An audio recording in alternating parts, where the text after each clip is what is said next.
Supposed to be zen, David. 82 and still working. She thinks she's going to retire next year. You go, Reba girl. You go. Well, Garcelle also, she's a therapist too, because Garcelle is like, listen, I'm going to tell you what this is. Jealousy. She says that Reba was jealous of Satine growing up because Satine was a daddy's girl. Look, we do see this. It's not the most uncommon theme. We do see in families because apparently I'm a therapist too, and I got my degree over here from Hamptons U. And Garcelle is letting us, but it does happen where there is a lot of times a daughter is a daddy's girl and there is a bond and the mother does get jealous. Well, we have seen this before. It's not the most uncommon theme. Okay. So there's that. So thank you for that, Garcelle. And we go back and Satine is, listen, I know a lot of people have a problem with Satine, and a lot of people have a problem with Garcelle and Satine. Garcelle. You think they're the Shady Sisters. You think that they are Jizzy Jizz and Robin Part 2, 2.0. But you have to give it to Sutton. I seriously think if you look at the job description, I think Sutton, I really think every single person on this cast right now is a phenomenal housewife as far as what the job description entails.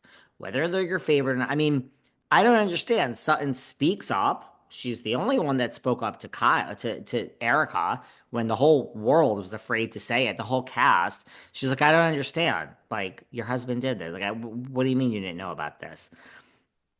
So she stood up to her, even though she ran outside and cried and was afraid after because Erica's going to take her out back and rough her up. Which, again, if Erica and Satine met each other in a dark alley, Erica could fuck Satine up with one blow.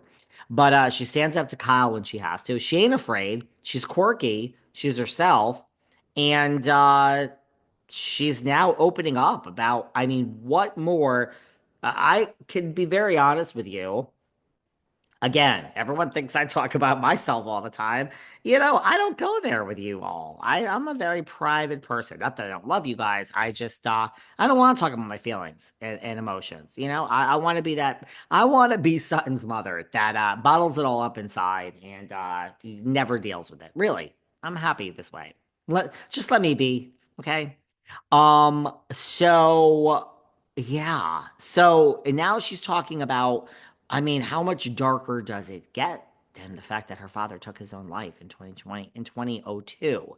So I don't know why. I don't get it. I don't get what yeah, she's shady and she's a sniper from the side. And I do think side drops bombs and then it says, oh, what little old me. But I mean, that's not necessarily a bad housewife. I think she's a good housewife. I don't know how much deeper it could be if you look at what each person has given us. Dorit is certainly stepping it up this season. I know a lot of you have an issue with Garcelle. I do think maybe she's giving us the least this season, but Garcelle too is a good housewife. She speaks up, she shares. I think, I think it's an all-star cast. I really do. So she lets us know that her father was just he was fine until he wasn't, and then there were pills and this and that, and he took his own life by shooting himself. And her mom was home, and she does have resentment for that. Again, I don't think you can look back at these things. I don't think blame ever could be part of it. Coulda, shoulda, woulda, should have sat for 5. When you have regrets, of course. But even that, I think having regrets as it relates to death is very common. It is very normal. It is par for the course. You'll always wish you did something different. So, we amongst the living, what choice do we have? We have to go on living, right? I mean, it is what it is. Meanwhile, Erica, by the way, I know everyone has issues with Garcelle, but if you think about it, Erica's storyline of repainting her walls, and I love Erica, great housewife.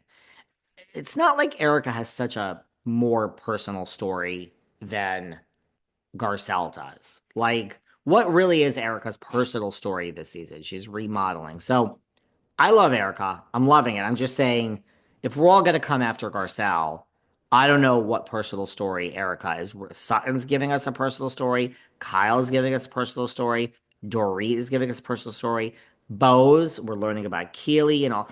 Erica's painting walls and Garcelle is building a beach house. I mean, you can't really criticize Garcelle without criticizing Erica in that sense this season. Anyway, I love Erica. Phenomenal housewife. She has the bungalow. And by the way, at cabana, whatever you want to call it, as she's walking around, and I've said this before, I mean, it's 2,000 square feet. I mean, we don't feel that sorry for you, Erica. There are people that are families of five that are listening to this right now that are living in a two-room home. Okay. She's walking down the hallway. I'm like, girl, 2,000 square feet is 2,000 square feet. That's big. Come on now, girl. That is big. Yes, the second bedroom is, yes, I know. You move from the big mansion with the palm trees and the chapel in Pasadena. Okay, great. Well, we don't feel that sorry for you. So she went through 5 years of hell. She's just getting excited about life again. She is not the type to stay in bed all day, but she was in bed all day till noon. I'm like, oh, that hit me. Yeah, that's definitely a sign of depression when you're in bed all day till noon. I cannot tell you even on Saturdays and Sundays. So like during the week, I get up at like, okay, I'm like psychotic. I get up at like, oh God, today I got up at like 5 o'clock, which is not ideal. But I like to get up like at 4, 4 a.m. is perfect to me. 5:30. Even on the weekends, like 7:30. It's really hard to stay in bed after 7:30. But Erica was depressed and she's coming back to life. She's excited about life, so good for her. Well, Bose is with Leal, her daughter, and they are having a girls' moment. They are climbing onto that couch that is 5 cushions deep, and they're bonding. They are having tea and they are having snacks. I mean, she had me at white chocolate. I love. Let me tell you something. You have a minute? Let me tell you something. I love. When I was young, I hated dark chocolate. I've really learned to appreciate dark chocolate in my old age, but I love white chocolate. Not everybody loves white chocolate. I love white chocolate the best, dark chocolate second, and milk chocolate last. I'm not really a chocolate person. I will choose a caramel dessert on a menu over chocolate. Like chocolate is truly the last dessert I would choose. Really hard when you go out to eat and then you want to share a dessert. I always want to go for the peanut butter. Oh, lemon. Oh my God. If lemon is on the menu, I will always choose lemon first. Peanut butter. I like, yeah, pistachio. I just don't like chocolate. Love caramel. Love. So they're having a thing, and then this and that, and it's coming up, and I don't know. And Keely, the first time the daughter ever met Keely was when he flew to, I think, Guam. I don't know. Is that sweet of him, or did he just want a free trip? Yeah, you had to fly yourself there, but free place to stay, guy. I don't know. Listen to me. I am not. I listen. I have to be honest with you guys, right? I have to always be honest here. I'm not feeling Keely. I don't feel him. I feel